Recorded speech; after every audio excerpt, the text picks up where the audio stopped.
This episode may contain content of a graphic nature. Listener discretion is advised. Hi, everybody, and welcome back. I'm Nikki.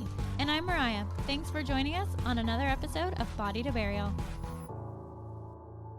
Welcome back, everybody, to Body to Burial this week. We're so glad you're here with us. Before we get started this week, I just wanted to remind everyone, please take 5 minutes, less than that, probably more like 3 minutes, and leave us a comment or a review or hit that subscribe button on whatever platform you're listening to. It tremendously helps us, and Nikki and I will forever be so grateful. And if you would like a different, uninterrupted experience of listening to the episodes, head over to our Patreon page, Body to Burial, where you can get access to ad-free episodes, bonus episodes. We have photos that the guests have provided for us, fun little side bits there. So definitely head over there. And last final thing, unless Nikki has something, we also announced April's book club pick. So if you are reading alongside us, whether through the Patreon group, which is again another fun little thing that we have as a Patreon option, you can join us for live book clubs. You get some cool Body to Burial bookmarks and a candle and all sorts of good jazz. Or you can read independently. April's pick is If You Really Loved Me by Anne Rule. So go pick that up on your Kindle or your bookstore and join alongside us. Think that that's all the little things that I have for us. Nikki, you have anything? No, I think that's it. Okay, sweet. Well, let's jump on over to the guests then. So today we have joining us Matthew Murphy, who is a homicide prosecutor. So we're going to have Matt come on, and he's going to talk to us about being a prosecutor. Ooh, that's fun. Yeah, right? I think it should be neat. He's got some heavy experience under his belt, so I think he will be quite enjoyable. He worked on, and I know you know this, Nikki, because we watched it on Netflix, but he was involved with Dirty John. Oh. Yeah. Oh, that's neat. And I listened to the podcast. You know, we loved that. So I knew you'd recognize that one. So yeah, kind of without further ado, I feel like let's just jump into it. Okay. All right, here we go. Let me grab it. Okay. Matthew, thanks for making the time. We appreciate it. You bet. Yeah, no, happy to. And I know you're a homicide prosecutor. I am a former homicide prosecutor. So I kind of want to focus primarily on that bit of your background, but then we'll talk about what you currently do too. Okay, so Orange County, California, I was a deputy DA there for 26 years, left in 2019 as a senior deputy district attorney, which is the highest rank for the trial lawyers. I didn't want to go into management. I spent a little under 4 years in the sexual assault unit. You start out misdemeanors, then you go to juvenile for a while, and then you go to what's called the felony panel, which is generic felonies. And then from there, it's almost like an NFL draft. You finish up your panel tour and you get drafted to different units. And I went to sexual assault. And then from there, I went to homicide, where I spent 17 years. So the way the homicide unit in Orange County works is it's called a regionally divided vertical unit. So what that means is it's regionally divided. So I was assigned the cities of Costa Mesa, Laguna Beach, Newport Beach, and Irvine. And it's vertical, meaning we would follow the cases from the beginning all the way up. So a little bit like your podcast, from Body to Burial, we would go from the crime scene to the sentencing and handle it each step of the way. So I would get called out in the middle of the night whenever there's a murder in any of those 4 cities. I go with my assigned investigator in the DA's office, who's a sworn police officer, and we roll out to the scene. Sometimes I'd take my paralegal with me, sometimes law clerks, and you'd go to these murder scenes. And then I would assist detectives with generating search warrants. I would do everything I could in my feeble ability to actually help them solve the crime. And then I was the decision maker. I was the one that determined when we had enough evidence, who to charge, what to charge against whom. I would always try to involve my detectives as much as I could in these decisions. And then as a homicide prosecutor, once you make the decision who to charge, I would always meet with the victim's family. I would give them an orientation about what to expect in the ensuing years regarding procedures, what the case looked like, whether or not it was a death penalty or not a death penalty type thing, and sort of walk them through the process. I'd always give them my personal cell so they could call me anytime and whenever they had questions. These are, as you can imagine, in the things we can experience as humans in the course of our short little lives, the most brutal thing I think anybody can ever. So essentially, it was my job to walk them through that process and then present evidence for the preliminary hearing, eventually pick a jury, present evidence in front of the jury, do opening statements, closing arguments, and then sentencing. And I tried 52 cases while I was in the homicide unit. I went up with separate capital trials. I was on a thing called the Special Circumstances Committee, so I was one of the experienced homicide prosecutors chosen by the district attorney to review what are known as special circumstance homicides. So most murders are not special circumstances. So like a domestic violence murder, for example, those are not special circ homicides. Special circumstance homicides are things like murder committed during the course of a rape, kidnapping, or a robbery, or arson, or when there's multiple victims, or there's some sort of other depraved, horrific motive. And we would review those cases to determine whether or not the recommendation to the elected district attorney was to seek the death penalty or not. We would also review police officer-involved shootings for the determination of whether or not the shooting was done lawfully. We would go to parole hearings across the state to review the parole dates of what are called lifers, or essentially previous cases where the person had been convicted of murder out of Orange County. That was part of our job too. We'd go to the prisons and participate in parole hearings on that. And I've trained young prosecutors regarding the fundamentals of things like cross-examination or closing argument. So that was the job. Amazing. So I have one question so far, a clarifying question. When you had mentioned in the beginning that, you would get phone calls in the middle of the night to go to a crime scene and you would bring your paralegals and things like that, that's pretty abnormal, right? That's not I guess for your area, that was normal, but is that protocol everywhere? Because I haven't really heard of that. No, almost nobody else does it that way. You have such an in-depth appreciation for everything that's going on when you walk into a murder scene.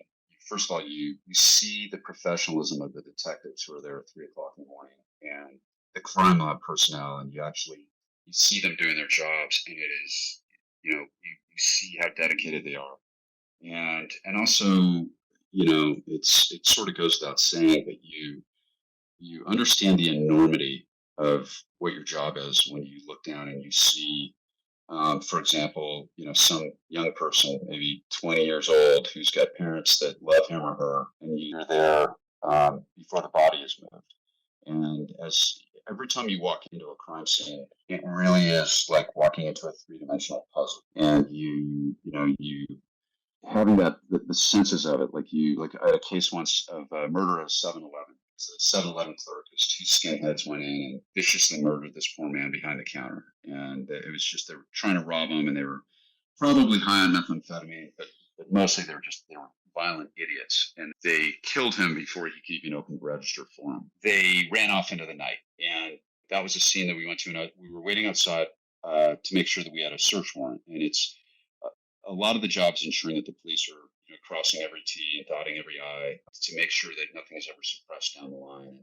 So we're waiting for this search warrant to get signed by the judge. We're outside in the parking lot. It was the middle of February. It had to be the coldest night in Southern California I ever remember. And so I am shivering. And eventually we go inside. The whole crime is on tape because it's 7-Eleven. And as it turns out, one of the guys got back to their getaway car and left the other one there. So when the police dogs find some dude at 4 a.m.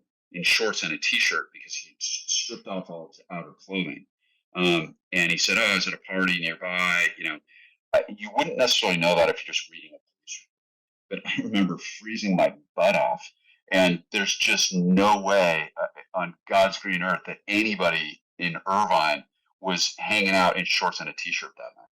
So clearly, it was beyond suspicious. We just read in a police report, it's like, yeah, we found that there was a guy in the bushes down the street, or appeared to be in the bushes down the street. Dogs found, and he's like, yeah, being there and feeling the cold made it so obvious immediately that this guy was involved. And of course, then we wound up with DNA confirming that he was, and he was later accused of committing another murder in prison. So that sort of thing, going to the crime scene, you never know what you're going to see or feel or perceive that will stick out in your mind. And then the jury doesn't know that you're ever personally there, but you can, once you actually see it and perceive it in that way, you will never forget it. And you're trying a case that way, you remember every detail because you were there. And of course, you can immediately spot something on a police report that isn't there to ensure that the police officer testifies correctly. You can correct any mistakes because you were there, you saw it, and it makes you a much better prosecutor to go to the crime scene, in my opinion. I think every jurisdiction should do it that way, and almost nobody does. And look, in the 17 years I was in that unit, I never lost a case, especially not one that I went to the scene. You are on call 24/7. How do you have a life? I'm trying to figure out exactly that question right now. How do you have a life? First of all, I loved the job. Okay, I really did. I loved the job. I absolutely loved working with the police. I loved working with the detectives. I loved solving the puzzles.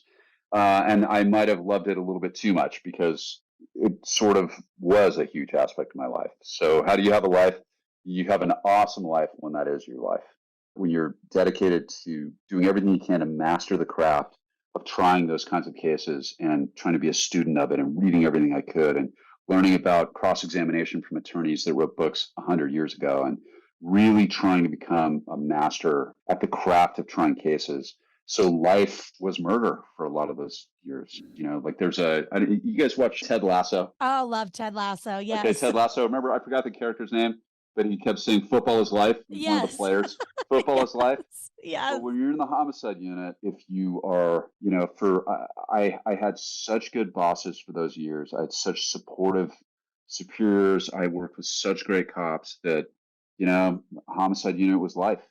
Now, a lot of my girlfriends back then probably wouldn't appreciate me saying that now, but it's brutal on relationships. It just is. I bet. Yeah, I mean, I had one case where I was out with a woman I was dating. We'd been together for 7 or 8 months, and in the middle of dinner, I got a call. I had a double in Costa Mesa, and by me being there as the prosecutor, especially at that point in my career, because I'd been in the unit a long time, and so for the detectives, it's far better for the integrity of the case. It's better for the criminal defendant. Ultimately, if there's a lawyer there to help make sure that the search warrants are correct, to make sure that everything is done by the book and ethically to ensure the integrity of the case. And in my experience, no good detective would ever cut a corner or do anything to gain advantage, but they may make a mistake that if you're there, you can help them avoid. So middle of dinner, birthday dinner, it's like, we got to go. And I drove her back, and she actually made the comment on the way back. She goes, I got to say, this is the worst birthday I've ever had in my life.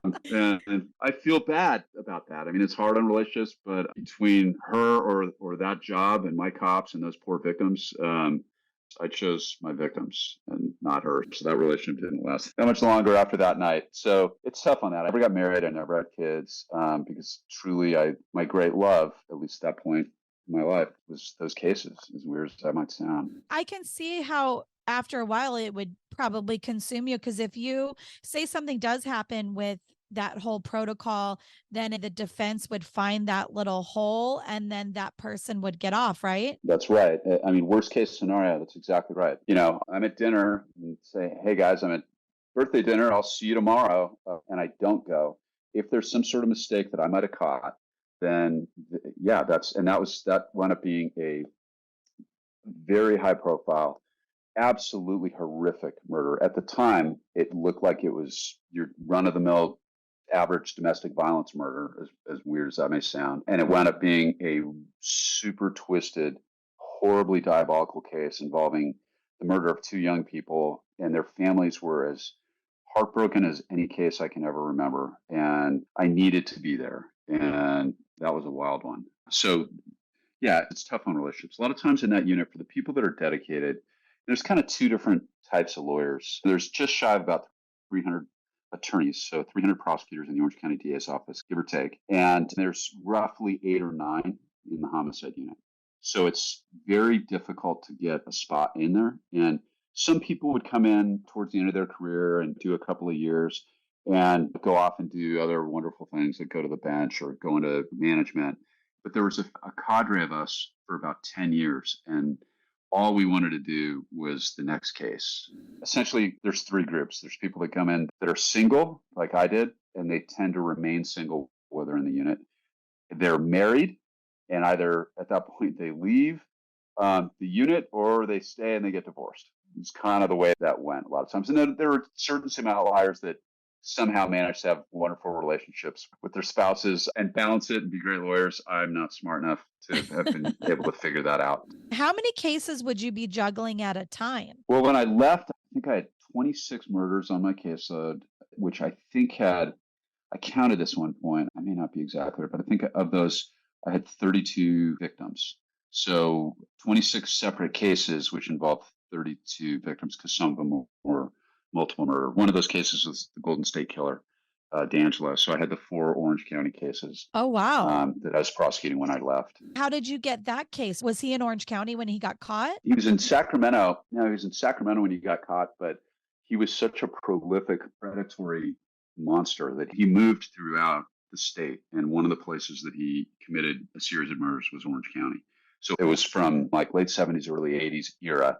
And there's no statute of limitations on murder. So when the DNA finally came back to him, they were able to link him to the 4 Orange County murders. And that was still active at the point I retired from the DA's office. So it wound up being handled by other prosecutors when I left. Does that bother you at all? Because you were working on it and you couldn't finish it? Or you feel not like you wanted to finish all those caseloads? No, that one certainly bothered me. And there was other prosecutors from other jurisdictions that were awesome.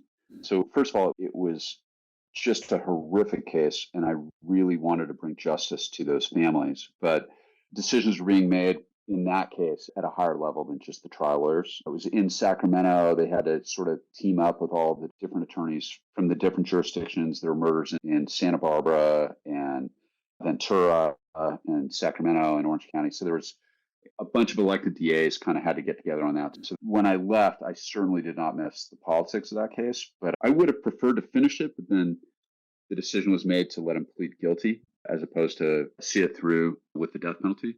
So there was never a trial in the end on that one anyway. But that was a little different because it was a cold case because of the DNA.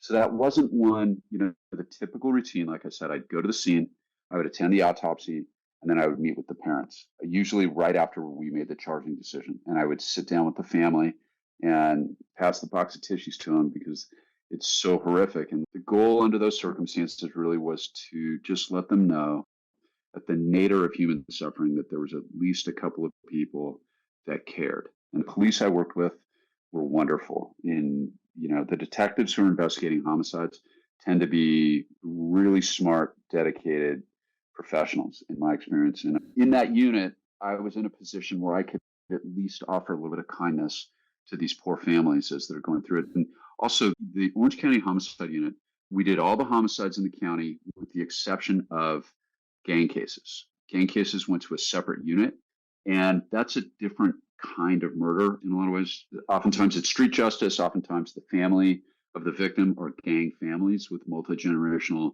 criminal activity and all that sort of thing.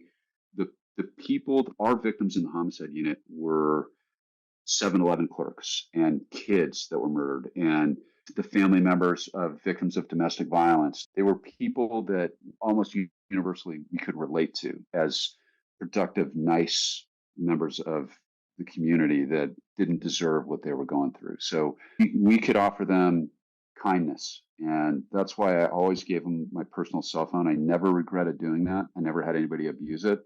And that was an important part of the job. And I'll tell you another thing. When you have one where, especially on the tough ones, maybe it's an old cold case that has been refused a bunch of times, or something where just the evidence is tough. Sometimes some cases are thinner than others, but you know the guy did it and you take a run at him. And when the family goes through that and they understand the complexities of the case and the trial, and if you go up against a really experienced or very skillful defense lawyer and they see it all play out and you bring justice to the family and you convict somebody who did it and thought they could get away with it, and you get a hug from one of those moms or one of those dads at the end of that process is the most fulfilling experience I've ever had in life. Being able to help somebody go through that sort of pain and holding their hand through that entire horrific process and then bringing it home for them in the end was immensely satisfying, especially in the old cases where they've been submitted multiple times for prosecution and been refused. Those are incredibly gratifying. Why would they be refused? Because there's not enough evidence? Yeah, sometimes they would be refused for investigative follow-up, but there's a two-part ethical analysis that a prosecutor has to go through before they file a case. The first is 100% they must subjectively believe that the person did it. And the second part is they must believe subjectively that the evidence is strong enough that they have a reasonable likelihood of obtaining a conviction. So there's plenty of those where the prosecutor would review it and go, I know the guy did it, I just don't think I can prove it. And that's kind of an individual line. You know, my mentor and supervisor was a man named Lou Rosenblum, who was a master at homicides. He was, as a line prosecutor, he prosecuted 67 murders in 12 years as a deputy DA before he became a supervisor, and he won them all. It's an impossible statistical line. And I mean, I did 52 in 17 years. He did 67 in 12. And he is absolutely phenomenal. But he told me when I came in, he goes, there's different kinds of murders. There's, you know, baby deaths, for example, child abuse resulting in death. There's serial killers. There's conspiracies to commit murder for money. There's gang murders. Every one of those is very, very different. So there's this taxonomy of murders and the types of murders. And Lou was like, look, it takes about 5 years before you get a sample of enough of those, of the different kinds, to the point that you really feel comfortable as a prosecutor. So a lot of times a case would come in and somebody reviewing it might have had a year or two, but they may not have encountered that. Another category of homicide would be no body cases. Like if the body hasn't been recovered, that's its own specialty. And until you do one, you don't know how strong or weak it is until you actually present one to a jury and you get that sense. For example, I mean, a lot of people think that no body cases would be really difficult. And in fact, I think they're easier because no jury wants to give the benefit to a murderer of having successfully gotten rid of a body. And another thing is when you have to prove somebody is dead, that means you get to call their grandma to talk about how they never missed Christmas dinner, or their best friend who said that they never missed the big game, or whatever it is. The jury sees a human being there. And you don't understand the impact of that until you try a couple. And you won't try a couple of those until you've been in the unit for a while. So a lot of times those cases get submitted and refused because sometimes the prosecutor doesn't understand the power of the evidence, but a more experienced prosecutor might. So it's really subjective. And sometimes they got refused for very good reason. And years later, technology catches up to them. And I had a bunch of those, of course, DNA being the obvious one. But there's all kinds of advances in forensic science. Like there's a thing called the NIBIN system, which deals with expended shell casings and the science of when a firearm is used at a crime scene, the shell casings that get ejected from the handgun that are usually littered all over the crime scene. There's been huge advances forensically in the identification of those. And now they can not only match those to types of firearms, like beyond like the 9mm, or that's a 38 or whatever it may be, they can match it to the exact gun now. So we filed a case based largely on advances in that sort of technology. I had another one that was footprint evidence came in. The killer stepped in blood and he had socks on. And so it was the shape of his footprints. Well, huge advances in that. You never read or hear about that. So a lot of cases, technology and modern forensic science will catch up to the bad guy to the point that we can file it. How long would a case be from like you show up at the scene and you have the trial and they've been convicted? Could that take years? It always took years, yes. Now, different jurisdictions tend to go at different speeds. LA County, sort of counterintuitively, because it's such a mess, they tend to be pretty good about pushing their murder cases along. Orange County, on the other hand, it's sort of the opposite. When you have every murder case is a potential life sentence. And when you have appellate scrutiny for life cases, especially if it's going to be one of the more extreme cases involving life without possibility of parole, they tend to get a very high degree of appellate scrutiny. So judges want to be very careful about pressing a defense lawyer into trial when they say they're not ready. Because if they say they're not ready and the judge makes them go, the fear is it will get reversed for what's called IAC, or ineffective assistance of counsel. So they tend to have a blank check for the number of continuances. And especially if the case is complex, there will usually be a lot of discovery, like the Joseph D'Angelo, the Golden State Killer case, for example, because there have been so many task forces and because he was such a prolific rapist and murderer all through the state, there were over 1 million pages of discovery in that case. So the defense can look at that and go, hey, Judge, I've got 1 million pages that I have to read. Like literally 1 million pages that I have to read before I'm going to be ready for trial. So a lot of those cases are effectively blank checks of continuances. But also as a prosecutor, you want to make sure that everything's fair. Your job also, and a lot of people don't know this, your job is fundamentally to ensure the integrity of the justice system. And you've got to make sure that the evidence that you're using was lawfully obtained and that you are scrupulously treating the defendant fairly. Your ethical obligation is to ensure that not just that the victim's family gets justice, but that the defendant themselves get justice. As counterintuitive as that may sound, that is your fundamental job as a prosecutor, is to make sure that things are done right. And one of the questions I get a lot, I've had at bars or parties. So, now that you're out of the office, was there anybody you ever prosecuted where you just didn't think they did it? I was just going to ask you that. Right. I have that one written down as a question. Yeah. So here's the way it works. All right. You have an ethical obligation as a prosecutor at all times. If you ever, even for a second, you entertain any subjective doubt as to the efficacy or the validity of your case. In other words, if you doubt for 1 second that you charge the right person with the right numbers, your duty is to dismiss it immediately. A lot of people don't know that. It is the one area in the practice of law. I mean, if you think about it, like a real estate lawyer, their job is to represent their clients, to go in and fight for their clients, or any sort of civil lawyer or defense lawyers. Like the job of a lawyer is to zealously represent their client. The prosecutor in the United States, the United States Constitution, is pretty much the only lawyer I can think of where their job is they absolutely must subjectively believe every single thing they argue. Every time I stood in front of a judge or a jury, I believed to my core of core everything that I was saying, because if you don't, as a prosecutor, your obligation ethically is to dismiss it. That's the way it's supposed to work. That's the way it should work if you really think about it. So the problem isn't I've got all these guys that I doubt did it. The struggle is all the guys on your desk that did it, but you just don't think the evidence is strong enough to convince a jury.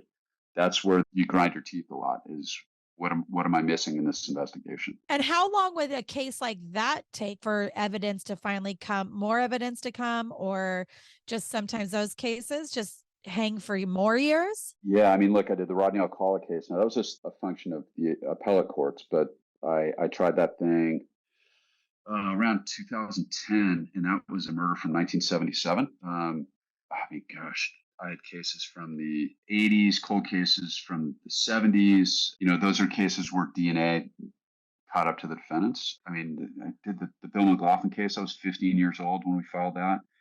Kathy Torres was 15 years old when we filed that one. For the ones that we would actually go to, the average was at least 2 or 3 years probably between commission of the crime and the trial. And those are the simple ones. The complicated ones, they tended to be older than that. Yeah, I remember there was this case in Orange, because it happened actually in where I grew up and where I work. And I felt like it went pretty quickly. It was this younger kid that was killing homeless people. And yeah, it was the Marine. Yes. Yeah, I saw the videos on that, and it was horrific. Yes. That one, yeah, but that one didn't go to trial because he committed suicide in the jail. Oh, I heard that. Yeah, that's right. Drank something, right? Yep. He was a Marine, and I think he was deployed.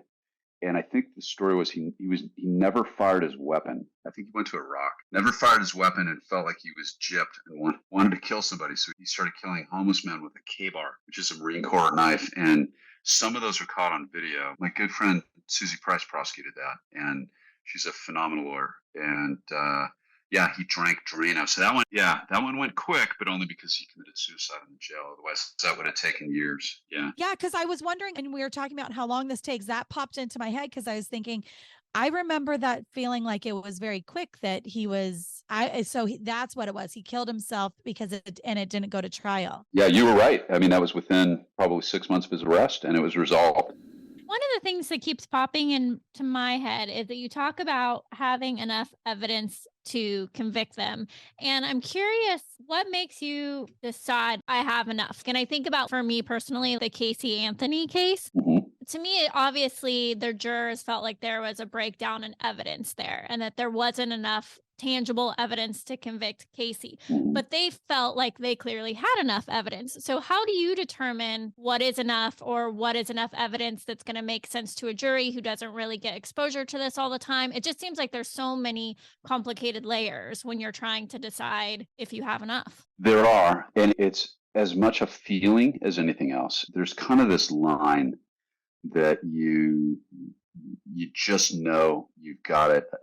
By the time, for example, I got to the homicide unit, I had tried, I don't know, around 80 jury trials. And so you get a sense at that point what is going to be persuasive, what's not, what evidence is good, what evidence is bad, and you also get you also know where your own personal abilities are, your own strengths. Sometimes it might be a case where the defendant's going to have to testify, and you might feel very confident in your cross-examination, or one prosecutor might feel less confident in their cross-examination, so they know that it's going to be a bigger issue. It's a very subjective thing, which is one of the reasons why, at least the way the Orange County DA's office used to work, it doesn't really work that way anymore. But the idea that you want to have professionals who are totally dedicated to that field working in your vertical units, you treat them well, you give them support from above, and you let them become real pros in whatever their subject matter is, whether it's fraud, sexual assault, homicide, gangs. You give them the support to really learn and master the craft of trying those cases. And that's when you get experienced decision making that benefits the community. Because when you have a bunch of pros in there, you tend to get results, and the community that the DA is serving becomes much safer as a result. When you have people when the philosophy is a little bit different, or you've got people that are there for shorter periods, or they don't have the support of their superiors, what you get is timid decision making, where people don't file cases. And when it comes to homicide, literally that means murderers go free. And unfortunately, depending on who the elected official is, that's how that goes. For years and years, we had a district attorney in Orange County who was an actual alumni of the homicide unit. So he totally got it. And it was great working for him because he understood how it worked, and he understood what a homicide prosecutor needed support-wise. He got it. And when you go and meet with him over the high-profile things, you were talking to somebody that understood. Unfortunately for the homicide prosecutors, he's no longer there. But yeah, so it's a subjective decision that each individual prosecutor has to make. Do I feel like I have enough? Can I convince a jury based on this evidence? And sometimes the file gets handed to somebody else. Somebody rotates out, or they retire, or whatever, and they look at it and their eyes bug out because they don't have the same level of experience, skill, or confidence. And those cases get scary for them. How many cases take the plea deal and never go before a jury? During the previous administration in Orange County, basically the unwritten rule was if a murder was committed, we let a jury sort it out. So we didn't, for virtually every other unit, sexual assault, fraud, every one of those you'll have a series of discussions with the defense about whether or not you can resolve the case prior to trial.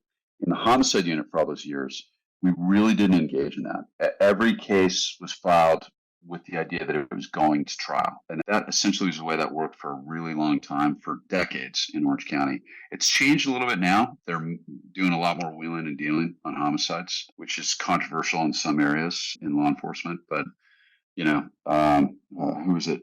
One of the presidents said elections have consequences. So that's one of the new features on the legal landscape of Orange County, that they will entertain a lot more pretrial dispositions of cases. Do you think that causes more potentially innocent people to take a deal because they're more fearful of what sentencing they'd get from a jury? No, I really, when it came to our unit and the level of professionalism of the police, at least in Orange County, the departments tend to be very well funded. There's the sheriff's department where the detectives do a bunch of homicides, and in my experience, very professional with their investigations. So there are steps that have to happen in those investigations, as well as procedurally. Like, first of all, the detective's got to be convinced that the person that they're arresting did it. Then the filing DA's got to be convinced. Then the arraigning judge has to be convinced. Then you go to preliminary hearing, and that judge has got to be convinced. There's so many checks to that you don't see a whole lot of innocent people pleading guilty in Orange County. Yeah, I've never, in fact, the homicide unit, I never saw a single example of somebody that was even questionable, whoever pled or was convicted, in my view. How many people get the death penalty? Is that pretty rare that they would get that in Orange County, at least, or anywhere? So that's a really good question. So I was talking earlier about the Special Circumstance Committee. So a generic murder does not have a special circumstance. Okay, so that means they're not eligible for the death penalty. So the vast majority of murder cases are not special circumstance cases. So, bar fights, domestic violence, the baby deaths that we were talking about, all of those sorts of things, none of those are eligible for the death penalty. So of the minority of cases, vast minority of murder cases in general, when there's a special circumstance alleged, so robbery, rape, arson, multiple victims, things like that, when you have those cases, it would go to committee. Our committee, for the 15 years I was on it, so for the worst of the murders, we only sought the death penalty in less than 4% of the cases that were eligible. So it's incredibly rare. Wow. Yes, it's incredibly rare that we would seek it. And the criteria essentially is, number one, there has to be zero doubt in your mind or in the committee's mind that the person did it. So they're on camera, there's overwhelming evidence of some form, there's a confession, there's DNA, usually all of that sort of thing. So there's no doubt that the person did it. And the second thing is it's got to be shocking to you as a prosecutor having seen it all. Serial rapist murdering a bunch of different women, that's something that would qualify. A robbery where somebody lines up the employees of a store on their knees, helpless, and executes them. The rape and murder of a child. It's only the shocking ones with overwhelming evidence that, in our view, for all those years, merited seeking the death penalty, because it's, number one, it's a lot more work. It's a much more serious decision.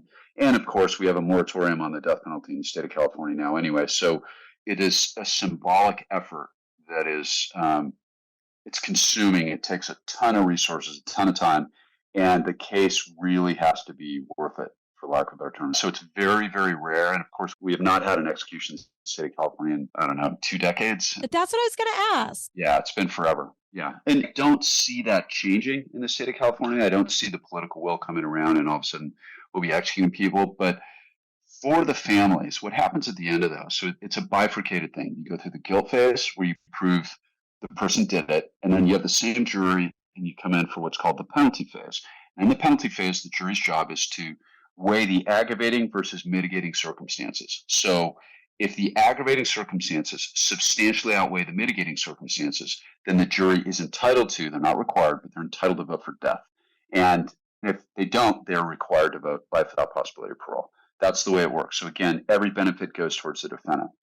And for the families in cases like that, where their loved one was tied up in a corner and executed for fun, or a little girl is kidnapped and raped and strangled to death for fun, when the jury comes back in cases like that, with the victim's family sitting there, and they announce their verdict, and the verdict essentially is, your loved one was so valuable to the community that this person, even though we all know he's never going to be executed, still deserves to die for what he did.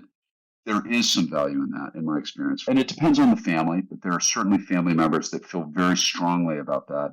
And my view for the very, very rare extreme cases was if we could bring just a tiny bit of solace to the surviving family members, even with the symbolic nature of the death penalty, it was worth it for me personally to do the extra work. For me, the decision is all about families. And each person, like, say, because now that you just said that the possibility without parole, I was thinking about Charlie Manson and his whole group. And some of the ladies are always up for parole or whatever. So does it depend on what your role is within that crime of what sentence you get? Like if there's 4 people that have committed a crime, there's one ringleader. Yeah. One of the interesting features about California law is the Manson murders, I believe, were 1974, if I've got my year right. There were gigantic convulsions, for lack of a better term, regarding the death penalty across the country in that 1 year when that happened. So Manson was originally sentenced to death, but then the death penalty law in the state of California was found to be unconstitutional by the United States Supreme Court.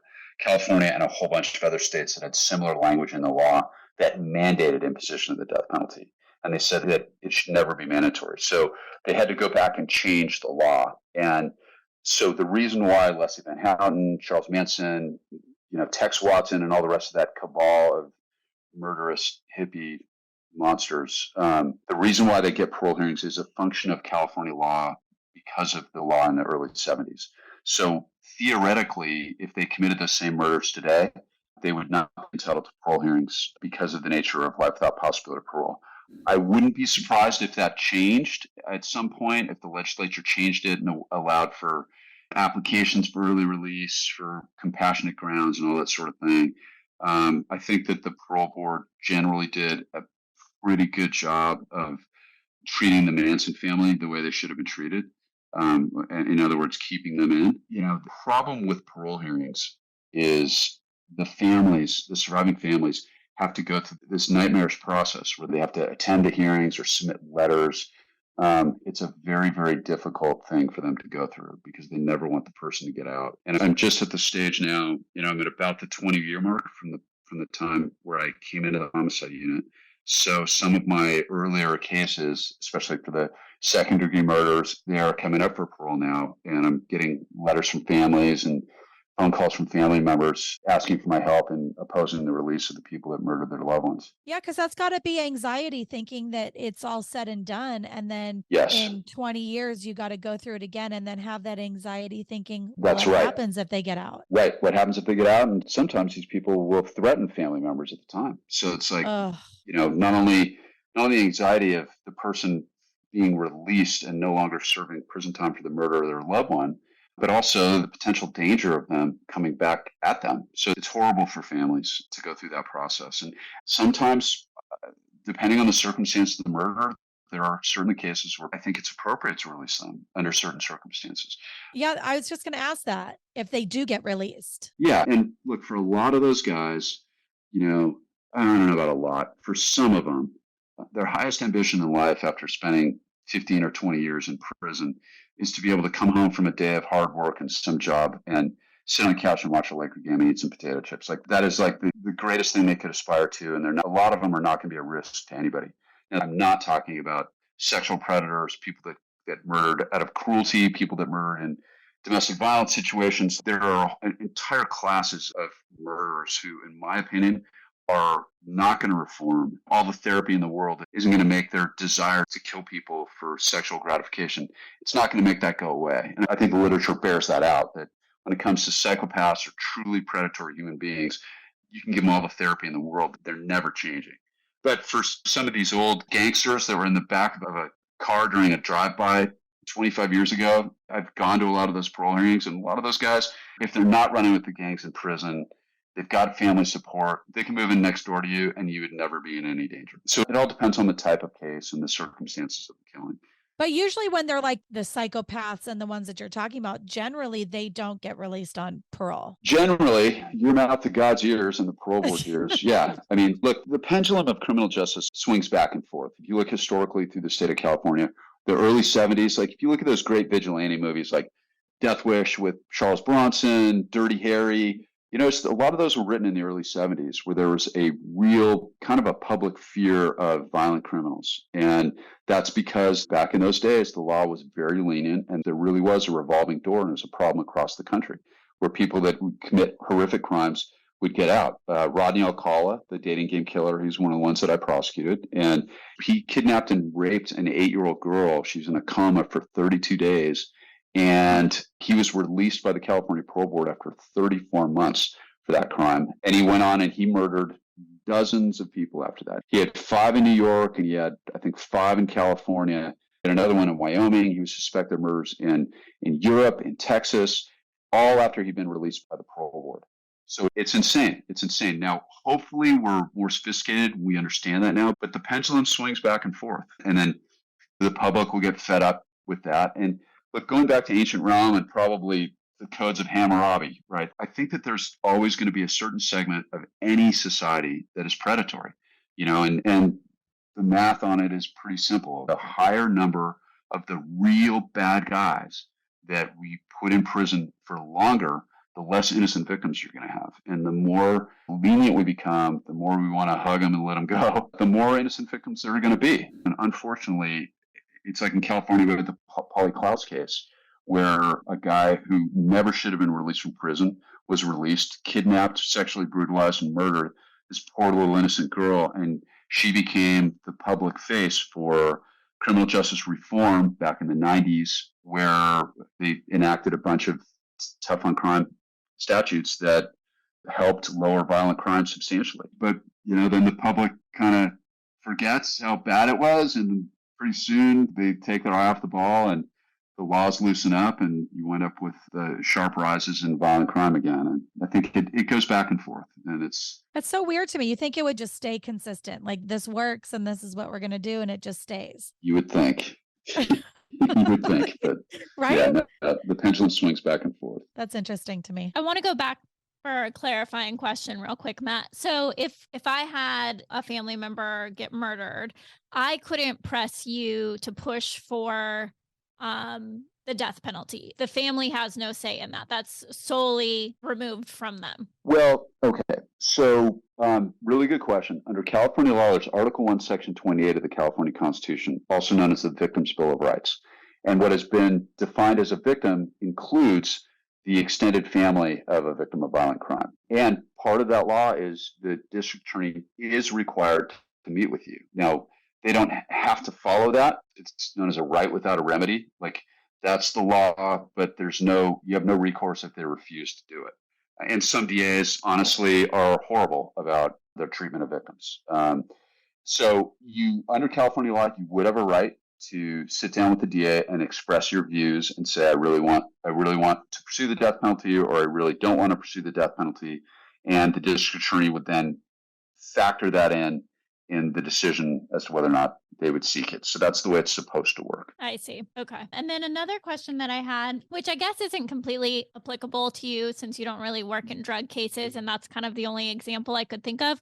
But do you ever have moral qualms about sentencing a case that you've prosecuted? For example, the mandatory minimums for non-violent drug offenders? Yeah. So, the mandatory minimums were federal sentencing guidelines, and I think they've eliminated most of those now, I'm pretty sure. But for the state cases, there really are no mandatory minimums regarding drug cases. So what a judge on pretty much any drug case always had the option of probation. Another thing that a lot of people don't understand is with 3 strikes, the judges in California, it's a case called Romero, have since, 6 months after that law passed, they've had the ability to strike strikes independently. So the judges have been empowered with great discretion on those. And when it comes to moral qualms in sentencing, you do encounter that every once in a while. But again, your job as a prosecutor is you got to do the right thing every time. So I had a case once against Christopher Darden, who's a defense lawyer from OJ fame, right? And this was a Watson murder. It was a guy who had lived a good life, and he had one bad night where he gets in a fight with his wife and he gets drunk and gets behind the wheel, and he winds up crashing into a family on the way to a 13-year-old's birthday party. And it was caused carnage. There was a 10-year-old boy who died. The mother died. The father's permanently disabled. Another girl had brain damage. It was absolutely horrific what happened. So as a prosecutor, I reviewed that case, and it was so bad, and his behavior was so bad, that for that family and the survivors of that, I was charging him with murder. So I charged him with murder to do the right thing by the victims. But when the preliminary hearing came and went, we're in court, the judge is done, he's been bound over, and the defendant started to bawl uncontrollably. He was weeping in the courtroom. And I began to kind of reach the conclusion that this guy really had profound remorse for what he had done. And so we go through the trial, we convict the guy. So it comes down to sentencing. Now I have two people that have died, but I believe, and this guy had lived an exemplary life. He had a good job. He was married. He had never been in trouble a day in his life. So you've got this guy that's looking at, he can either do 18 to life or 33 years to life. So he wouldn't be eligible for parole hearing for about 30 years if I had the court sentence the 2 murder victims consecutively. And so the question was whether you have moral qualms. I don't know if moral qualm is the right way to put it, but I wrestled with that. And you're supposed to do that as a prosecutor. Because if I go in and ask the court to sentence consecutively, the court would certainly be justified in doing that because 2 lives were lost. On the other hand, I got a guy who's lived this exemplary life who had one really horrible night. So what do I do with that? Who I was absolutely convinced had genuine, heartfelt, soul-wrenching remorse for what he had done and the harm that he had caused. So what do you do? So I went in on that case and I asked the judge to run them concurrently. So he served both sentences at the same time, and he was released a couple years ago. But it's gray. I feel like I made the right decision on that, but also, you flip back and forth. I like to think I did right by the family by charging him with murder and holding him accountable for murder. I know I did right by him by asking the court to run him, concurrently as opposed to consecutively. So these are very weighty issues, and these are things that good prosecutors struggle with every day. I had another mentor, Lou was one, but another mentor named Rick King, who's now a judge in Orange County, who's just a great man. And he was my supervisor in the sexual assault unit. And I had a case with a multiple victim. There's a provision in California law that if you have a child molester that has multiple victims, it's called a multiple victim life enhancement. And essentially what this guy had done is he'd molested one brother pretty substantially, and the other one, he touched his leg, and that was it. And then that was the kid that freaked out and reported. And I remember struggling with that one. It's like, here's this guy that the second molest was so de minimis compared to the first, and I don't have information of other victims, and I struggled with it. And my supervisor actually said, good, you should struggle. It's your responsibility to struggle. Just know that when you go through this process, racking your brain about what's right and what's wrong, whatever decision you make, I'm backing you 100%. That's the way the DA's office is supposed to work. That's the way it worked back then. And that's the wise boss, and because you've got a lot of power as a prosecutor over the lives of people. And the way that one ended, by the way, that guy, as I'm wringing my hands trying to figure out what to do with him, he jumped bail, fled to Israel, and had no regard whatsoever for any of the internal strugglings that were going on. And then we found another couple kids that he made advances to. So and then I eventually wound up charging the multiple victim life enhancement on that, and he got life in prison as he deserved. But at the time, as the investigation's ongoing, when it comes to charging, when the cases first come in, the investigation's going to go on for several months at least. So a lot of times when you're making that initial charging decision, it's right after the person's been caught. So oftentimes you don't have all the facts, but that's another example of that. Like you struggle with some of those, and you should struggle as a prosecutor. It seems like on TV they portray this particular job as very black and white, but it seems like you operate in a lot of gray areas. There's tons of gray. It's black and white when you have a murder and you're trying to figure out who did it. And when the murder's clear, it's like Colonel Mustard in the library with a candlestick, right? Like when it's all about the identity of the person, yeah, it's black and white. If you have a murder or rape victim and it's probably been sexual assault, it's black and white. You just got to figure out who did it. But a lot of these other cases, there's plenty of gray. And you got to figure out what it is. Is it a first-degree murder? Is it a second-degree murder? Is it voluntary manslaughter? I had a Dirty John case. That was one of mine. And that's one where, hey, this is self-defense. Tara Newell did nothing wrong here. In fact, she's a hero for putting an end to this guy. So you have to have an open mind when you review those cases, but it can be any one of those things. But most of the time, there's a lot of gray in these things. Were they acting under defense of another? Were they adequately provoked? Did the victim do something horrible that brought this about? Every case is unique. Every case is different. You have to keep an open mind. But there's a lot more gray than there is black and white in that job, however it's portrayed. What would second degree and third degree be? Yeah, the example of degrees. So fundamentally, criminal law is all based on common sense. Okay, so and it goes back to literally these concepts go back to the first written languages in Mesopotamia, thousands of years ago. And a lot of these things, human beings kill other human beings under a variety of different circumstances, and some are far worse than others. So a second-degree murder, the example I always gave, is two guys in a bar. So you got two cowboys in a bar.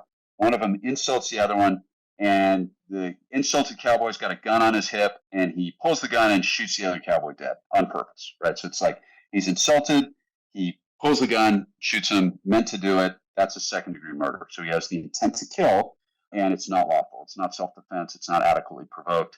That's an example of a second-degree murder. You take the same two cowboys, same two bar. These can be modern cowboys or like saloon cowboys. It can be whatever. And he doesn't have a gun on him. And he goes, you know what?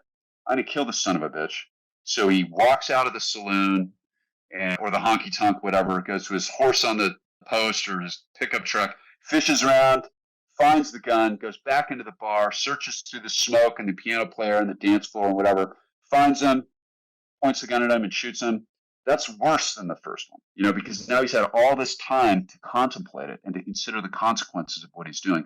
That's a first-degree murder. That's murder with premeditation, deliberation. He has had all the time in the world to cool off, to consider what he's doing, and he did it anyway. So you got same two cowboys, same dead cowboy, but different circumstances leading up to it. And, a second-degree murder is not as bad as a first. Then you've got special circumstance murders, which are murders committed during other crimes, robberies, rapes, arsons, things like that. Those are worse than murders with P&D, and that's why they get to be special circumstances. And then you've got conspiracies to murder for money. You've got psycho serial rapists / murderers, and we've all read about those. So you've got different kinds of murders, but that would be the difference between a first or a second. If you take those same two cowboys in the bar, and one of the cowboys says, "Hey, I just wanted to let you know, I lit your house on fire and just burned all your kids," and he pulls the gun out and shoots him. Okay, that's a situation where it's not lawful self-defense, but we as a society would understand that. That would be probably legally adequate provocation, where he has been provoked into taking human life for any reasonable person under those circumstances, could be moved to passion or could be moved to kill. So that would be an example of a voluntary manslaughter. So as a society, we have categorized these different circumstances where one person kills another, and we sort of assign a level of, for lack of a better way of putting it, a level of badness. It's like that's not self-defense, but it's nowhere near as bad as shooting somebody over an insult.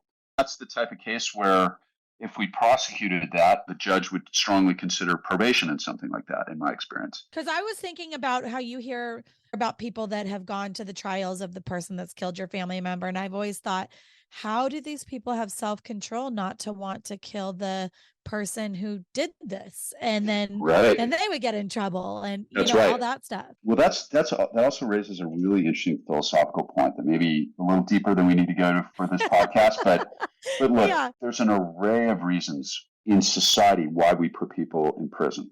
Okay. And you'll hear debates about prison reform or criminal justice reform where it seems very monochromatic, like very, very one-dimensional, where people think, well, we put them there just to punish them.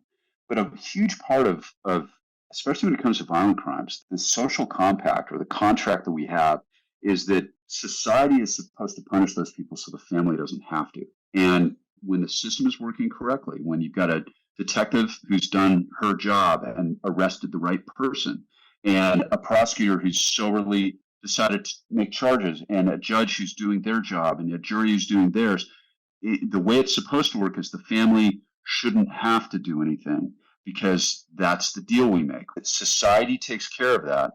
We fund law enforcement so that they can be properly trained and competent, and the prosecutor's office with our tax dollars so they can be properly trained and competent, and we pay the judge's salaries so they can be properly trained and competent. And we bring in a jury, and when it's done right and they follow the law, that's the deal that we all make. So the family doesn't have to go and exact justice themselves, and doesn't have to go in and maybe shoot the wrong guy or shoot him and then the bullet goes through the wall and kills the kid. Like, we don't want that. So we need to make sure that as a society that we have proper punishments that are fair both to the defendant but also to the victim's family, so that society and the community takes care of retributions, that the society metes out justice so that the bereaved family members don't have to. That's the way it's supposed to work. And that's when you see breakdowns of the criminal justice system. Like I have an ex-girlfriend who her family is from Guatemala, where it is a very different criminal justice system. It's common in the rural areas that when you've got a guy who's a problem, a young man who's committing crime or hurting people, a group of men will show up in a pickup truck in the middle of the night with masks on and whisk him off into the jungle, and he doesn't come home. Like that, and you see that sense of justice. It's universal. It's not Wrong is wrong, especially for certain kinds of crime in any human society and probably throughout the years. And we don't want to have that here. And, that's like we were talking about before, that's sort of the appeal of the Death Wish movies from the 70s and early 80s. Like, is that vigilante justice because people, I think there's a broad sentiment that they didn't feel that justice was being done and that violent criminals were being held accountable to the degree they should have been. But again, that's when we get back to the pendulum. It swings back and forth. And I'm not saying that to discourage anybody. That, most people really, I think, are motivated by good. Most jurors want to do the right thing. Most judges, prosecutors, defense lawyers, most people in the criminal justice system, in my experience, really do want to do the right thing. And I think that cases most of the time wind up about where they should. Okay, we'll just ask you 2 last questions, Matt, just fun, silly, and then we'll let you go on with your day. Okay. Mine always is, if you were to pick your last meal, what would it be? I'm on death row when I have to eat it, or just my last meal? Just your last meal. You can be on a beach in Tahiti if you want. I got to go back to the 12-year-old self. I'm thinking McDonald's cheeseburgers with large French fries and a chocolate milk. I pretty much came into the world with that one. It's probably the first meal I ever remember eating, and why not go out? I love it. Well, this one I always like to ask people, and I would really like to know, what is one of your hobbies? Because it sounds like you work a lot, but what is a hobby you like to do? I surf like a fiend when I'm healthy enough to do it. I love to scuba dive. I play really bad golf. Okay. I do all of those things. And by the way, I haven't eaten McDonald's in probably 20 years. So not part of my standard fare at all. But yeah. If I gotta, it just sounds really good. Well, to me maybe right now. you should go get a Big Mac, right? Today. I'll spend the next 3 days regretting it if I do that.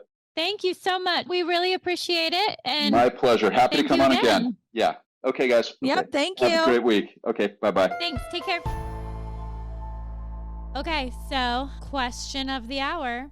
Would you do the job? There's a lot of hours. He works a lot. And you can't do anything, and you kind of, like he said, you have to devote your whole life to it. I don't know if I could do that. I don't know if I could miss baseball.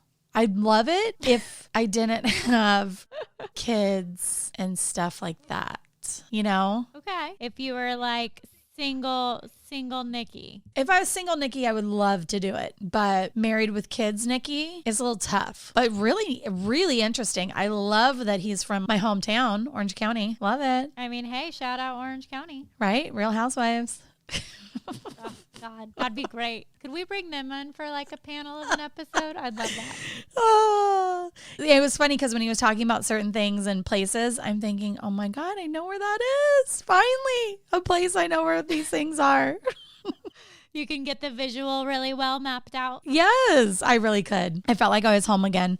I thought it was interesting that not all places have it. All counties have this, where they have a lawyer that goes to crime scenes and kind of goes along with the process and talks to the families and all that stuff. I thought every place would have that. So it's interesting to know that they don't. I will say that it's just one of those weird things that I think we're learning as we go through this podcast, because even with the coroner system and the medical examiners, it's so weird that it varies so drastically from state to state, It is. It's super weird. I admire his tenacity and his work ethic and his dedication and his drive, just because, like you said, you really have to go you go all in. Yeah, you can't be can't be halvesies on this. You got to go all. No. And so for that, I have so much respect. And he talks about the families he represents with such compassion and, I don't know, like a sense of protectiveness. I would 100% want Matt in my corner. Yeah, that's what I think. I think it's really beneficial for the families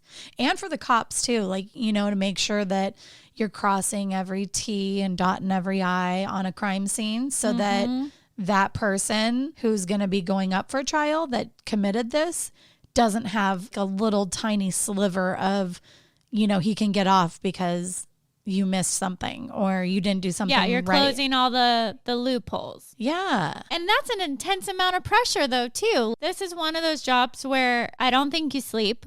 I don't think you eat. No. You know, you are consumed 24/7 because I would be replaying every crime scene. I would be thinking about this angle, that angle. What did I miss? What could the potential spin on this be? I feel I would be so anxiety ridden all of the time. I do that at work all the time. When I get home, I'm like, oh, should have used a 5N instead of the 4.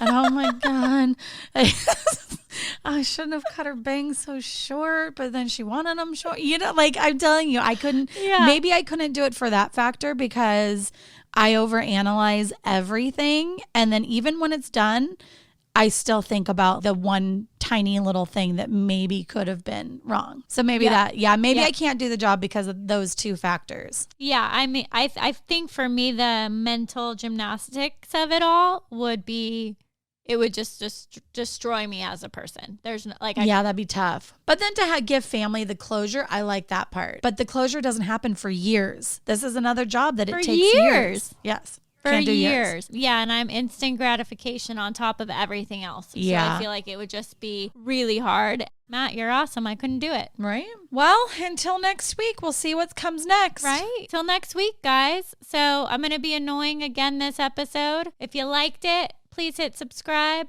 Give us some feedback. Nikki and I love to hear from everyone. And if you have guest suggestions, please send those over to us. You can do that through social media or send us an email at hello@bodytoburial. We'd love to hear from you, and we'll see you next week. Okay. See you next week.